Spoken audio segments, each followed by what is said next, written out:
Vamos lá, meus irmãos, vamos lá. Continuando aqui, nosso 9º dia de aula de História Eclesiástica 1, é o segundo bloco. Hoje é o nosso último dia de aula. Lembrando que as nossas aulas estão sendo gravadas e a gente está trabalhando sobre os bárbaros e a queda do Império. Estamos tentando compreender um pouco esse contexto da queda do Império e entender principalmente também os povos bárbaros, porque, afinal de contas, como nós já vimos, eles vão se tornar em muitos outros reinos, né? Logo depois da queda do Império Romano do Ocidente, tá bom? Então, como eu falava há pouco, meus irmãos, né, lembrando, as nossas aulas estão sendo gravadas, para os romanos, todos eles eram germânicos, tá bom? Vamos lá. Continuando aqui, e agora fica claro, por exemplo, quando nós pegamos aqui o nosso livro do Justo Gonzalez, logo no capítulo 1, quando ele fala sobre o regime dos bárbaros. Eu vou compartilhar aqui com vocês, e aí vai ficar bem interessante a leitura desse texto. Eu vou compartilhar agora aqui com vocês, né? Capítulo de número 1. Se você tem um livro, creio que a maioria dos irmãos já compraram, então pode abrir aí no capítulo 1, tá bom? Só um detalhe que nas incursões das legiões romanas, liderada por César Augusto, ante os domínios da expansão do Império Romano, as conquistas de várias regiões, ele teve vários embates com os bárbaros, principalmente Gesido, eu não esqueço bem o nome dele, um líder bárbaro, que ele teve bastante dificuldade, mas venceram ele. Lá agora França, né, se fala Gália, né? Isso. E outros mais, entendeu? E há pouco, Júnior, obrigado, viu, Júnior? Não, eles lutaram, lembra quando eu falei há pouco, e por que, então, os romanos não tentaram conquistar os povos bárbaros? A gente vai chegar lá. Não é que eles não tentaram, é porque havia certas dificuldades que eles não conseguiam romper também. Irmãos, você fazer a administração e a gestão de um reino já é difícil. Um império, olha a complexidade. E quando Roma se torna império, e aqui deixa eu até falar uma coisa bem interessante, né, que a gente acabou não falando, mas quando a gente entende, né, que o Império Romano ele começa no ano 753 a.C., não o império propriamente dito, né, mas Roma, a nação romana, né? E aí ela se torna império, a gente já viu isso nas aulas passadas, mas quando nós pensamos que o surgimento de Roma é no ano 753, e ele vai crescendo e se expandindo, isso 753 a.C., aí cai, como a gente já viu, né, no caso, cai o Império Romano do Ocidente, em 776 depois de Cristo. Mas o Império Romano em si, ele acaba em 1453 depois de Cristo, em Constantinopla. Em outras palavras, ele tem um período de 2.200 anos de existência. É uma coisa absurda. Eu sei que com várias partes, vários contextos, vários momentos, mas querendo ou não, é uma nação que nasce, é um reino que nasce, que se expande, que se torna império, em que ele tem 2.200 anos de história. É pouco? Ou seja, a providência divina, Deus também quis usar os romanos com um propósito. A gente não pode esquecer disso, né? Mas é admirável.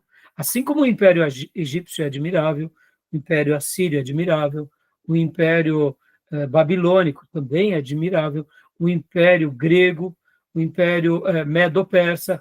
Irmãos, a gente tem que aprender com essas histórias e aprender com eles. E por que para nós o Império Romano é a grande tônica, né? Porque ele está totalmente ligado, ora no Oriente e depois no Ocidente, com a questão da igreja. A igreja se preserva debaixo do guarda-chuva romano.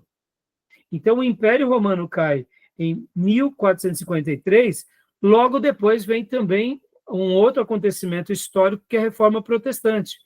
Então, percebam que tanto a história do cristianismo ela está totalmente emaranhada com o contexto romano, o Império Romano, com as outras nações. É claro que, lembrando, né, irmãos, a gente não pode se esquecer, e eu aprendi, inclusive, com o professor Juliano, que depois do Império Romano, a nação que tinha mais cristãos eram os persas. Olha que interessante, né? Eu não sabia dessa informação. E os persas, logo depois que Constantino e Teodósio passam por aquele momento de cristianização, os persas, por eles serem da religião do zoroastrismo, eles viram um perigo muito grande. E o que acontece com aqueles que eram cristãos que estavam na Pérsia? Houve uma grande perseguição no quarto século. Chegaram, alguns historiadores vão mencionar, inclusive enquanto eu fazia algumas lições de casa, vão falar que logo de início morre-se o bispo persa, simplesmente porque o imperador persa disse, o rei persa disse, ou você nega a sua fé ou vamos te matar. Porque eles descobriram, o rei persa, que o bispo da Pérsia, porque já que tinha uma comunidade enorme de cristãos na Pérsia, ele se correspondia com os bispos de Roma e os bispos de Constantinopla. Então, e qual era o grande inimigo dos persas? Eram os romanos.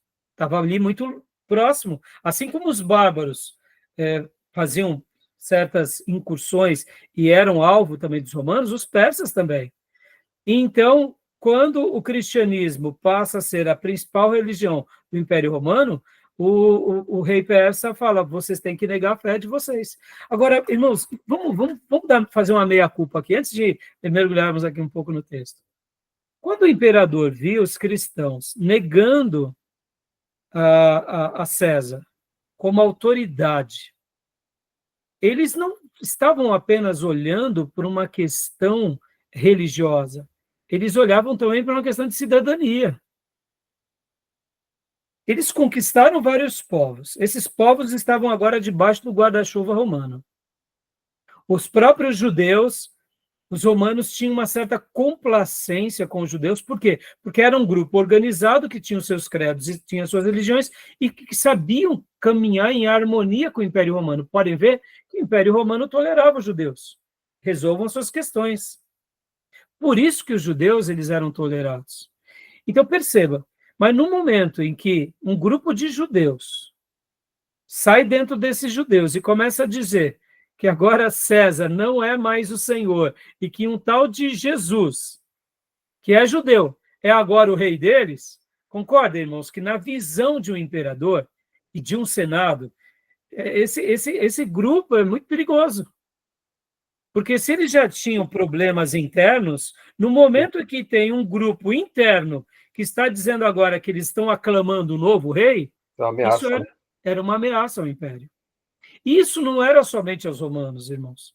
Isso também era para os outros povos, como eu mencionei, aos persas. Então, segundo alguns registros, vão dizer que 16 mil persas morrem logo de cara por causa desse edito real, dizendo que eles precisavam negar a fé deles. E o bispo, que era o líder da igreja da Pérsia, ele não nega e ele morre junto com outros cristãos.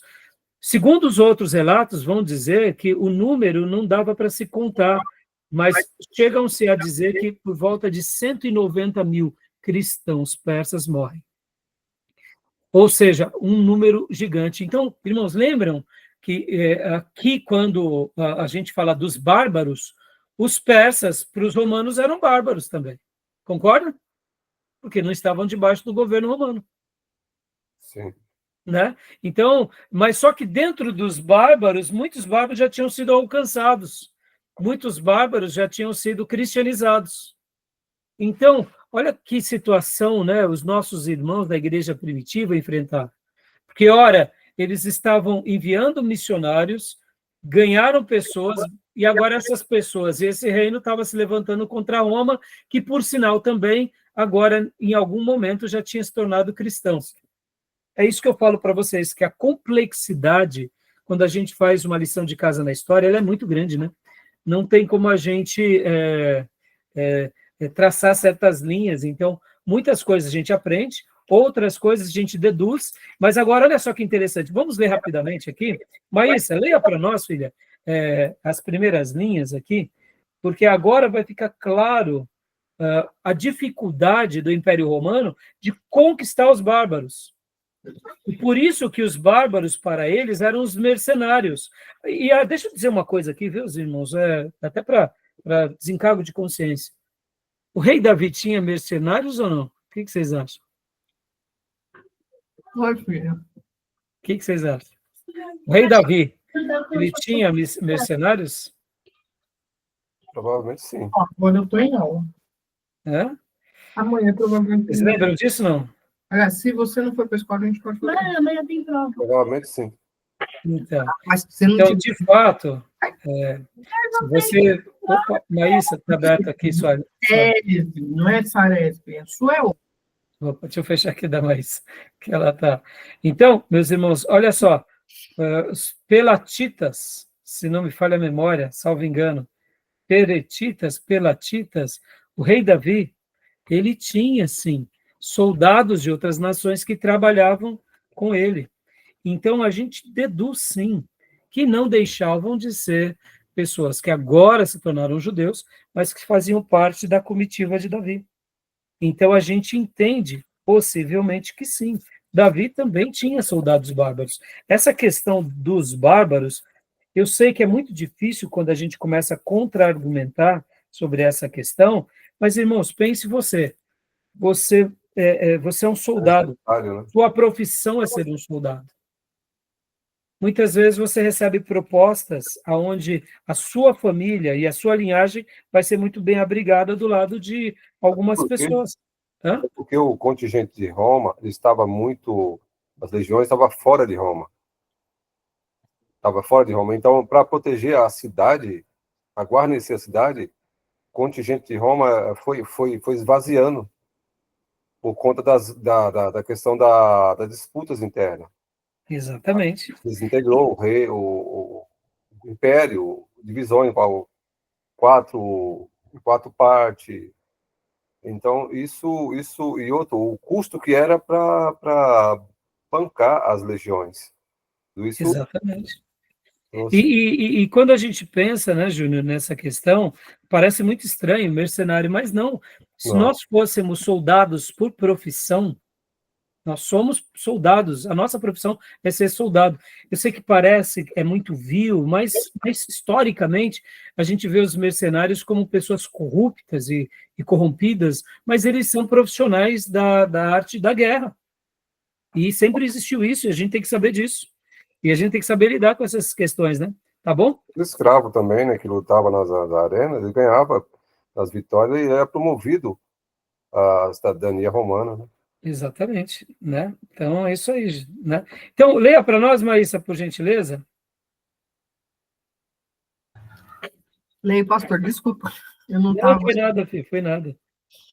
Sobre o regime dos bárbaros. Se os bárbaros foram enviados para dentro das fronteiras romanas, somente para que a Igreja de Cristo se enchesse de hunos e suevos, de vândalos e burgúndios, de diversos e inúmeros povos de crentes. Louvada e exaltada seja a misericórdia de Deus, ainda que isso se dê mediante a nossa própria destruição.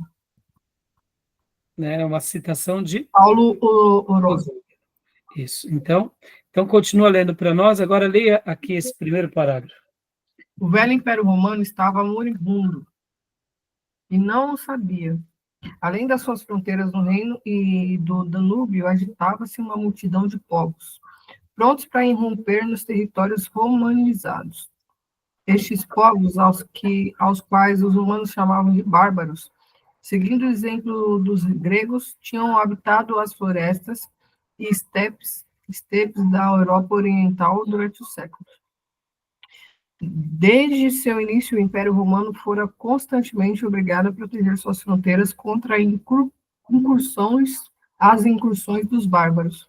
Para isso, construiu fortificações acompanhando o Reno e Danúbio.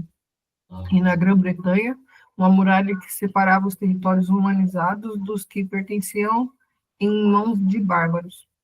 Para facilitar a defesa, repartiram as terras entre os soldados, que viam nelas como colonos em condições de correr ao campo de batalha se fosse necessário. Joia. Então, perceba, eles estavam ali trabalhando em parceria, junto com Roma. Por quê? Porque, afinal de contas, eles viviam a vida deles e ao mesmo tempo, criava-se esse cerco protegendo, né? Querendo ou não, de certas investidas de inimigos, né? Continua só mais um pouco, Maísa, por gentileza. Claro, tá bom. Deste modo, o Império Romano conseguiu defender suas fronteiras até meados do século IV. Porém, a partir de então, a defesa ficou cada vez mais difícil, até que, por fim, toda a parte ocidental do Império sucumbiu diante das vagas de invasores. Joia. Então, aqui, depois, o nosso querido irmão Justo Gonzalez, ele vai, né, continuar explicando com mais detalhes, mas voltando aqui, deixa eu mostrar aqui para vocês outros desenhos, para vocês entenderem as dificuldades que os romanos tinham. Irmãos, o romano não era bobo. Por que eles faziam isso daqui? Por que eles se aliavam aos bárbaros? Porque era interessante para os bárbaros e para eles, né? Como a gente viu há pouco, ó. Para facilitar a defesa, repartiam as terras entre os soldados, que viviam nelas como colonos, em condições de correr ao campo de batalha se fosse necessário. Ou seja, era uma troca. E dessa forma, durante muito tempo, eles foram mercenários que, quando eles faziam certas incursões ao território romano, eram por uma questão de sobrevivência ou, como eu disse há pouco, por uma questão mesmo de expansão. Não era uma questão de querer dominar simplesmente para destronar o império. Mas, já que eu estou sendo apertado de um lado, eu corro para o lado que é mais fraco.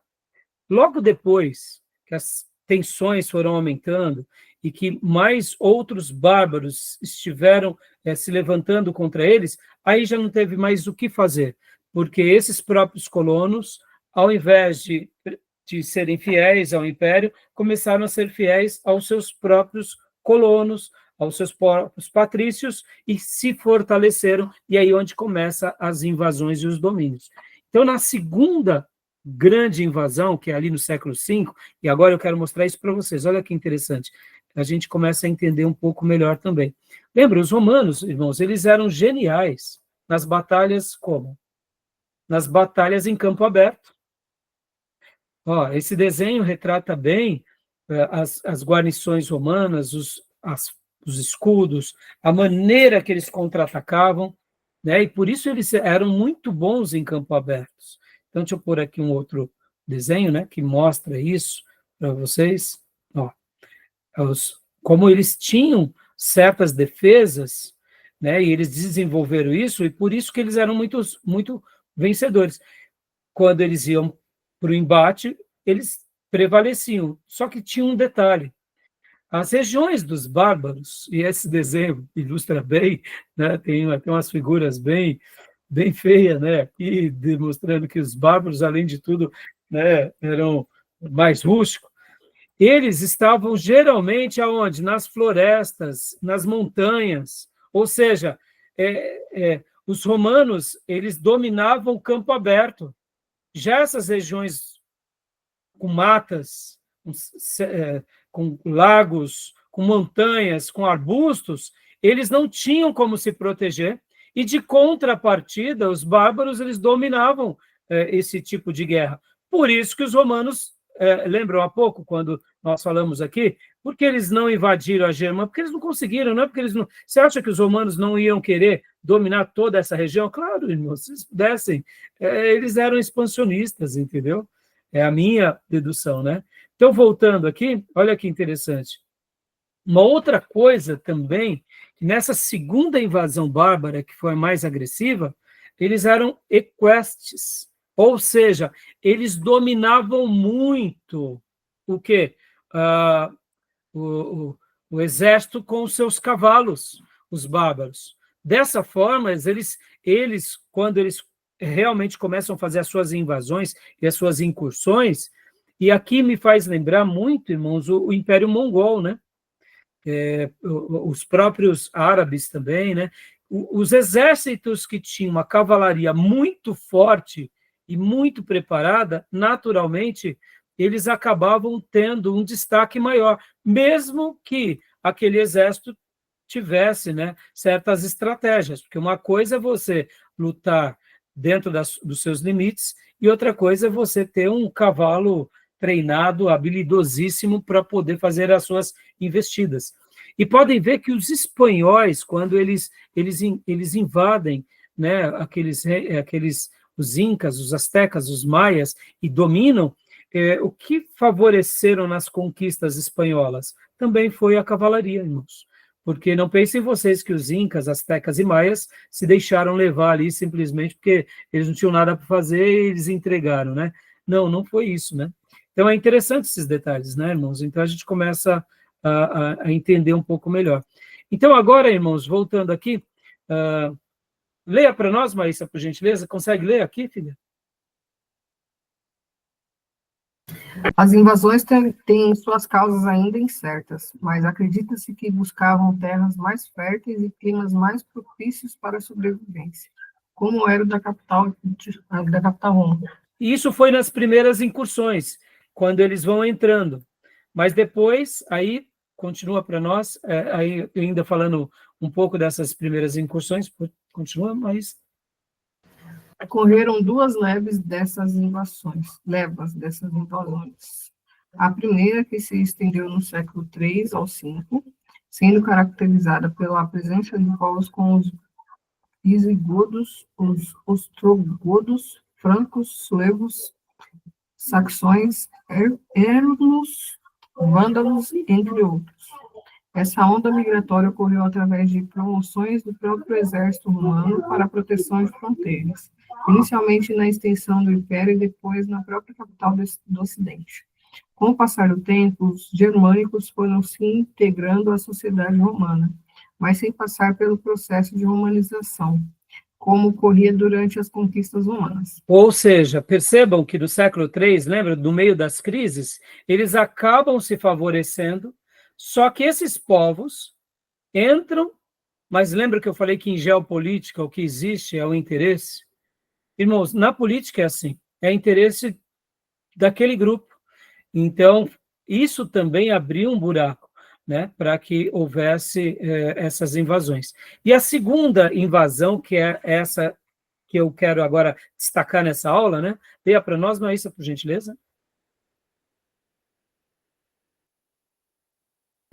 A segunda leva ocorreu no século V, pois haviam também guerras entre os próprios povos bárbaros, e assim, os hunos, povos nômades, guerreiros equestres, liderados por Átila, que habitavam por boa parte do leste europeu até a Ásia, se tornaram grandes inimigos de outros povos, como os visigodos, suevos, érulos, ostrógodos, francos, e tiveram como medida de defesa penetrar nas dependências do Império, migrando até o mar Mediterrâneo. Essas atitudes se caracterizaram como mais violentas, pois tomavam e saqueavam vilas e seus caminhos. E aqui fica muito claro esses desenhos há poucos. Aqui é a foto de Átila, esse que foi citado. E aqui fica muito mais claro esses slides aqui, meus irmãos. Percebam? Então, no primeiro momento, quando os bárbaros eles já começam a ter dificuldades com Roma, é uma questão de sobrevivência, é uma questão de expansão, ora domínio, aproveitando as oportunidades, mas depois que veio essa segunda incursão, e Átila, e eles estão querendo invadir e dominar essa região, o que eles fizeram? Eles precisaram dominar para se proteger. Aí é onde eles realmente invadem e dominam toda essa região do Império Romano, aproveitando esse momento de fraqueza, aproveitando esse momento de crises que já estavam estabelecidas. Então, essa é uma das possíveis causas, de fato, da queda do Império Romano. É uma das, né, irmãos? Como eu disse para os irmãos, são muitas as questões, então a gente acaba ouvindo, né, várias opiniões e a gente acaba chegando a essas conclusões, tá bom? Beleza? Até aí, alguma dúvida, alguma pergunta? E aqui fica bem claro a maneira em que eles se estabelecem, porque no momento em que eles estão no meio do império, mas eles não estão como nação, então no momento em que eles destronam o imperador, eles tornam-se reinos. E olha que interessante, deixa eu até mostrar, e isso é muito interessante, irmãos, porque, vamos lá, vamos pegar aqui esse último slide aqui, eu quero até fazer uma citação, ó. No ano, leia para nós, Maísa. No ano de 476 d.C., o imperador Rômulo Augusto, que tinha ascendência de povos bárbaros, pois seu pai era o general Flávio Orestes, que havia nascido na Panônia, à margem leste do rio Danúbio, foi destronado e capturado pelos érubos, liderados pelo rei Flávio Odoacro. Assim, chegou ao fim do Império Romano do Ocidente. Por que agora, olha uma pergunta bem curiosa, por que agora, então, com Flávio Odoacro, ele não se torna o novo imperador? Já que ele destrona o imperador de Roma, por que ele não se torna imperador? O que vocês acham?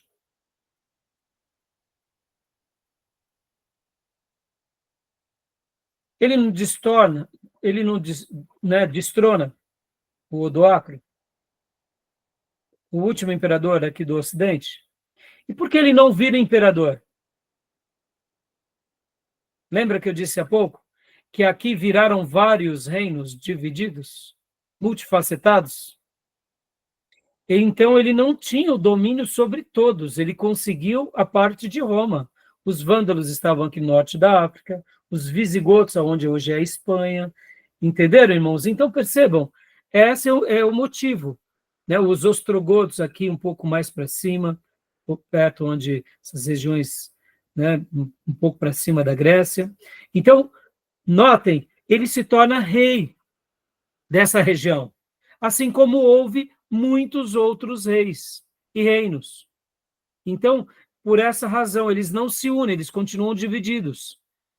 Tá bom? Por isso que ele não se torna um imperador. Tudo bem até aí, meus irmãos? Tranquilo? Sim. Aqui, Pode falar. Roma tinha centralização na Roma, própria império, mas ele tinha outras regiões fora. E essas regiões foram tomadas pelos bárbaros. Roma não teve mais nenhuma incursão, não houve investimento nenhum. Aquelas regiões que foram conquistadas pelas legiões romanas, eles ficaram dominados por um certo tempo e ficou naquele marasmo. E houve um fortalecimento dos bárbaros, onde tomaram. Eles já estavam com seus problemas. Exatamente. A questão da divisão entre Oriente e Ocidente, já a gente vai entrar, irmãos. Eu estive fazendo uma lição de casa e eu achei muito interessante o material que dizia os 10 motivos prováveis para a queda do Império Romano. Claro, então percebam, hoje eu fiz questão de estudar um pouco aqui com vocês os bárbaros, para a gente entender um pouco esse momento da história, porque, de certa forma, já, o cristianismo já tinha chegado também aos bárbaros, e agora está tendo guerras, muitas vezes, de cristãos romanos e de cristãos vândalos, por exemplo. Entendeu? Sim. Mas, pastor, mas não era tudo cristão? É cristão, irmãos, mas aqui é onde eu quero mostrar para vocês. A história mostra que quando governantes eles estão nos seus desejos de conquista, ou eles estão passando por ameaça, eles vão para o pleito, eles vão para a guerra. E muitas vezes, quem vai para essa guerra são os soldados, e ora até muitos cristãos. E já, quando a gente for falar, inclusive, dos motivos da queda, querendo ou não, vários valores marciais fizeram com que muitos cristãos não fossem para o campo de batalha, porque alguns cristãos, negando-se a ir batalhar, porque já tinham se convertido, eles faziam amputação, por exemplo, da mão, simplesmente para não ir para o campo de batalha. Isso também favoreceu o quê? A contratação de mercenários por parte, ora, do Império Romano. Uns vão dizer que, inclusive, isso foi um motivo também de fraqueza.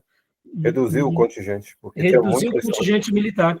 Agora, é claro, eles já estavam passando por outros motivos, né? Agora, continuando falando assim mais um pouco sobre os romanos, os bárbaros, irmãos.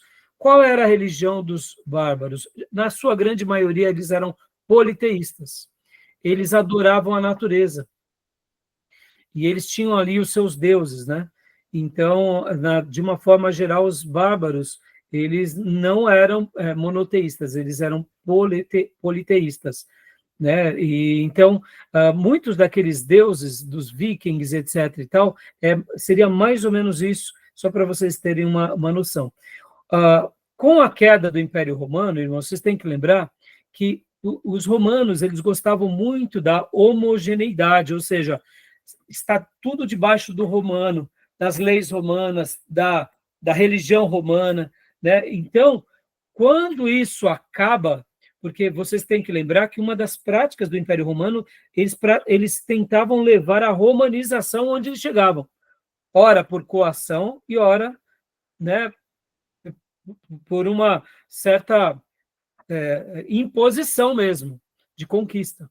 Tá bom, meus irmãos? Beleza? Tudo bem até aí? Tranquilo? Alguma dúvida? Alguma pergunta?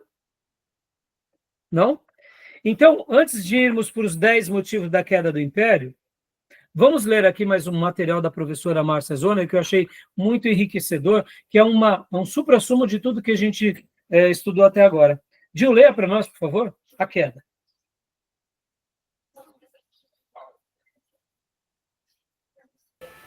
Leio sim, pastor.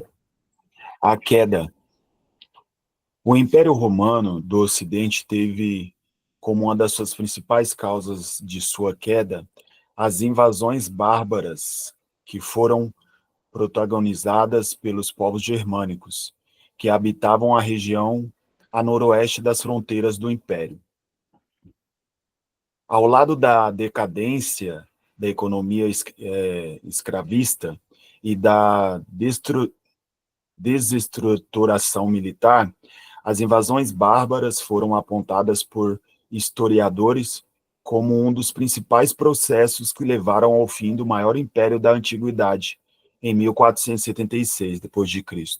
Perceba que a professora Márcia e muitos outros historiadores, eles sempre dão causas prováveis. Irmãos, avaliar a história tem hora que é um pouco fácil, quando você vê, por exemplo, a queda de uma Babilônia, a queda de uma Média e Pérsia, mas muitas outras ocasiões são mais complexos, né? Porque Roma, ele tinha sido bem sedimentado, mas ao mesmo tempo, não, como hoje, irmãos, falarmos de quem será o grande império no próximo milênio.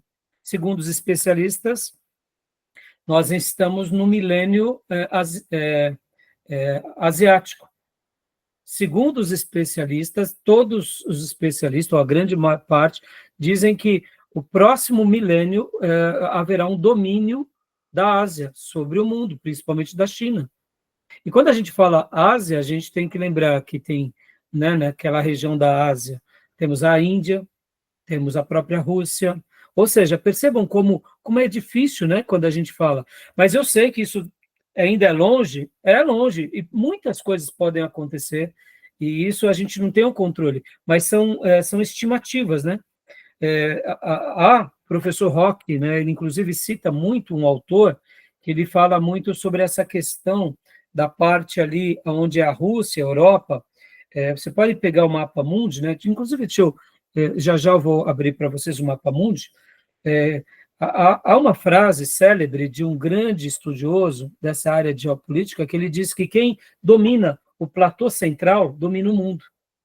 Porque quando você pega aquela região ali do leste europeu, a Rússia, e depois você chega na China, quem domina aquilo domina o mundo. E quando a gente olha para a história, a gente vê que os impérios que mais se consolidam há uma disputa muito grande naquele território. Por exemplo, por que os Estados Unidos se consolidou como um grande império? Podem ver que os Estados Unidos ele faz frente na parte norte com o Canadá, ele tem as suas divisas de terra com o Canadá, a parte sul com o México, mas lateralmente os Estados Unidos ele é banhado de mar a mar. De mar a mar. Ou seja, por que os Estados Unidos ele ganhou essa força mundial, principalmente depois da industrialização? Porque depois com o advento das navegações, e principalmente desse novo formato de navegações, você nota como é importante um país ele ter acesso ao mar. Porque muitos países no centro da África, eles acabam sendo dominados, porque eles não têm acesso ao mar. Então, eles estão rodeados por terra. Então, na geopolítica, cada detalhe importa. Porque a China ela tem investido atualmente no mundo fazendo obras imensas, usinas hidrelétricas, pontes, linhas férreas e não sei o quê, e a China está financiando tudo isso no mundo. E isso você pode ver que em toda a Ásia e Europa eles vêm fazendo isso, porque é uma maneira de expansão. No momento que eles colocam capital, mesmo que sendo no outro país, ali é um território deles. Ali é um contrato, que se aquele país quiser aquela área, vai ter que pagar não sei quantos. Percebem, irmãos? A gente que vai viver no dia a dia, o mal de cada dia, nós não notamos essa complexidade. Mas nos impérios, isso tudo, o tempo todo, eles estão de olho. Né? Acabamos de falar há pouco sobre essa questão, que nem eu mencionei aqui, sobre a questão de bárbaros que tinham domínio equestre sobre as éguas, né? Cavalos. Ou seja, naqueles dias isso era uma tecnologia. E hoje? São jatos, são portas-aviões. Percebam que a tecnologia ela é determinante. Eu não sei se vocês já notaram, mas todos os grandes países estão enviando satélite. Só o Brasil que não. A Índia já tem satélite orbitando, né? China, Rússia, Japão, e o Brasil não tem nada. Perceba, no campo da geopolítica, a gente é uma criança, irmãos. É claro que eu estou falando aqui como brasileiro, tá? Eu não estou falando que a inteligência do nosso país é uma criança. Não é isso. A nossa inteligência, o nosso exército está de olho nisso tudo. Mas nós, brasileiros, nós não ligamos para isso. Por quê? Porque a gente não tem uma história que nem são os indianos, os próprios indianos, que disputam contra os chineses, que disputam território contra os russos. Podem ver que o próprio Putin, não, o presidente que foi eleito agora americano, o Trump, ele falava anteriormente, no seu primeiro mandato, não deixem a Rússia se unir com a China, porque eles sempre foram opositores, mas no momento que eles se tornam aliados, meus irmãos, é uma força imensa no mundo.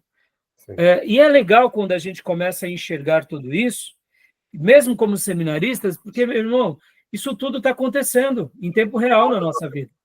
E é importante a gente ver. Eu, particularmente, fico vendo muitas essas movimentações geopolíticas, acordos, gosto dessas coisas, porque faz parte da nossa vida e nós, como igreja, precisaremos amanhã ter uma opinião sobre tudo isso, né? A vantagem, você comparou a China, a vantagem dos Estados Unidos, que está à frente da China, que além de tecnologia, os Estados Unidos tem base em vários países, base militar. Sim, sim. E olha o perigo que a Ucrânia cometeu, o erro da Ucrânia. Todo o arsenal bélico que ele tinha, ele se desfez. A hora da guerra, o que aconteceu? Não tinha nenhum estilingue, teve que país aliado ajudá-los. Exato. Então, agora, é claro, né, irmãos, lembrando aqui que a guerra é uma tragédia, a gente tem que orar, como diz Paulo a Timóteo, levantando mãos santas para que haja paz na terra, sempre. E nós sabemos que a resposta para qualquer pessoa no planeta é Jesus Cristo. Mas, indiferente de tudo isso que cremos, a gente sabe que o mundo é mundo, as pessoas são gananciosas, são vaidosas, e a gente vai ter que lidar com tudo isso. E agora entenda, irmãos, olha que interessante, hoje a gente está concluindo esse último bloco, mas a gente entende que essa igreja, que ela nasce os monastérios, os eremitas, os pais do deserto, os pais da Capadócia, os pais do Ocidente, que veem tudo isso acontecendo, eles acabam sendo uma resposta para nós, igreja cristã, de como lidar com a política. Por isso que Agostinho vai escrever a Cidade de Deus e a Cidade dos Homens. Por quê? Porque ele sabe que ele está vivendo, ele viu a invasão bárbara em 410, e depois ele viu a queda do Império Romano, de fato, em 476. Agostinho teve essa experiência real. E a gente, como cristãos, por isso que quando o Estado usa a igreja e a igreja se deixa levar pelo Estado, a gente mais cedo ou mais tarde vai ser massa de manobra, em qualquer quesito. Por isso que os pais da Capadócia, os pais do deserto e os pais do Oriente vão nos dar caminhos de seguirmos a vontade de Deus sem se enveredar para as vontades dos Césares dos seus dias, né? Então, né, aqui, só voltando ao slide, os motivos são diversos, né? Então, a gente acaba especulando, né? Tá bom, meus irmãos? Continuando... Depois dessa queda, Jerusalém ficou sob outro domínio, né? Em 476, né? Ela ficou sob o domínio dos bizantinos. Sim, sim, porque estava ali no... Pode ver, né, Júnior? Estava dentro desse mapa aqui, ó. Deixa eu mostrar aqui. Onde está? Deixa eu só achar o mapa. No caso, até para cá, né? Aqui, né? Ó. Exatamente, ó. Por isso que acaba sendo preservado, né? Assim como parte do Egito, né? Aqui, ó. Parte da África, né? Joia? Então, Jerusalém ficaria de posse de outros povos, né? Sim. Se não, exatamente. Os bárbaros, né? Teria como chegar lá também. Opa, eu acabei me perdendo aqui. Só um segundo. Onde estávamos? Aqui.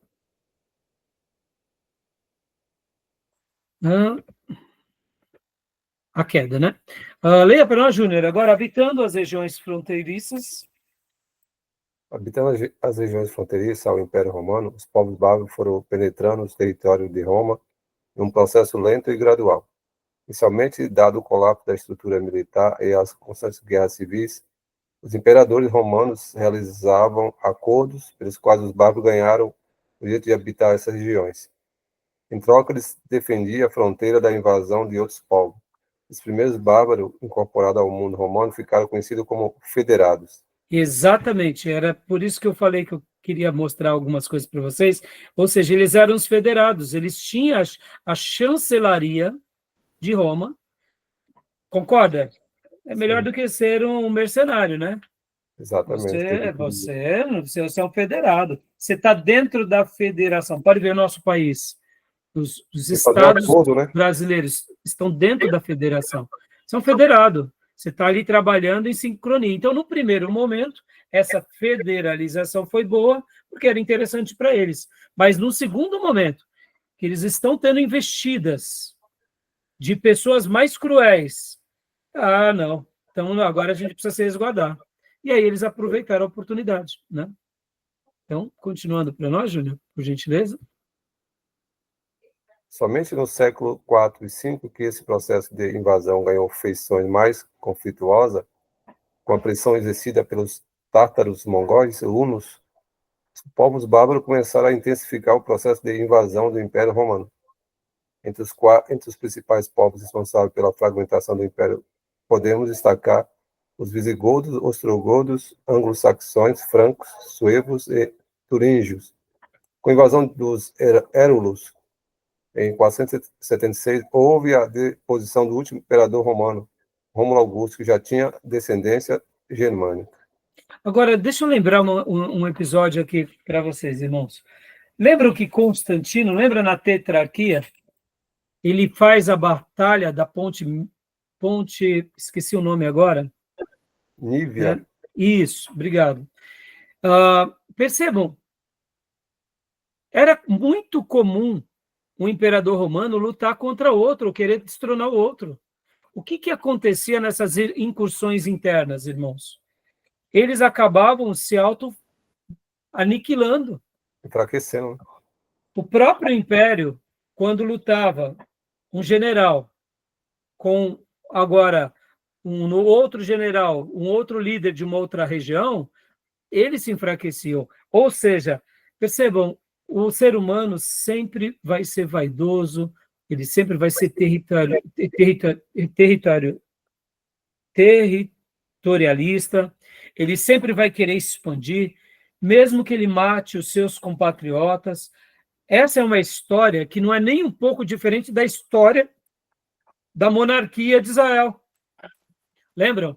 A monarquia unida e a monarquia dividida.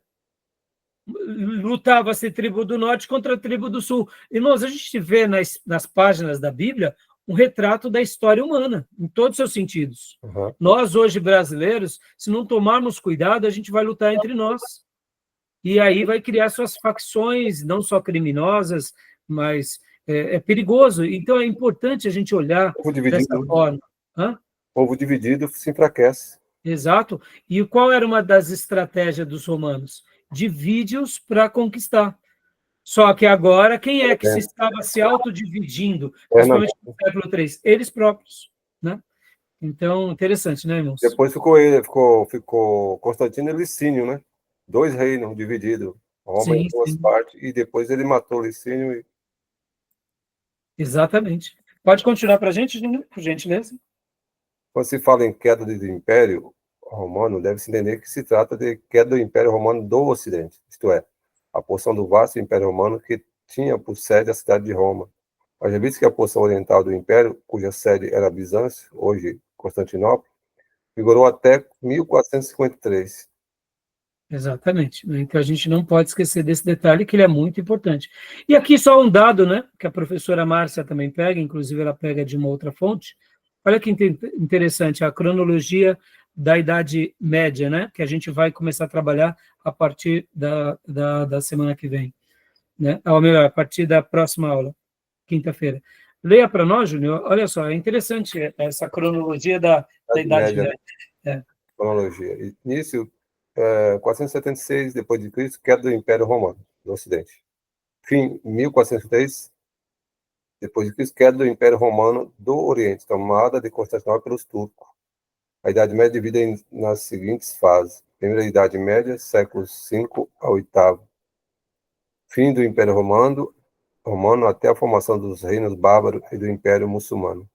Interessante. Então, só para enriquecer aí, no caso, né, esse contexto com os irmãos. Tá bom? Então, meus irmãos, agora para a gente deu o nosso horário. Alguma dúvida? Alguma pergunta? Tranquilo? Tranquilo? Tranquilo. Então, joia. Então, agora eu quero aproveitar e quero parar aqui, porque a gente vai ir para as 10 causas prováveis da queda do Império Romano, tá bom? Então, a gente vai agora para esse assunto que eu acho que vale a pena a gente estar contra-argumentando mais um pouco, né, sobre esses assuntos. A gente já viu muitas outras coisas, mas a aula de história ela é muito enriquecedora, né? Hoje foi uma aula um pouco mais técnica voltada ao povo bárbaro, para que a gente pudesse conhecer um pouco mais os detalhes, mas, ao mesmo tempo, esse próprio povo bárbaro vai ser cristianizado já já. Os missionários vão chegar lá. Já estão lá, aliás, né, pode ver que em 476, muitos cristãos, naturalmente, se mantêm lá, e, querendo ou não, aqui muda-se uma chave, que é a chave política, mas a chave da religião continua. E os nossos irmãos da patrística vão ser gigantes aqui entre essas novas configurações do império que acaba de cair, que é o Império Romano do Ocidente, que agora surgem essas novas nações. Tá bom? E aí a gente vai para esse último bloco, e eu achei muito interessante essas 10 opções, né? Então eu quero compartilhar com vocês no último bloco, tá bom? Alguma pergunta, alguma fala, meus irmãos? Algum acréscimo? Tranquilo. Tranquilo? Então tá bom. Então vou parar aqui a gravação e a gente volta para o último bloco, tá bom?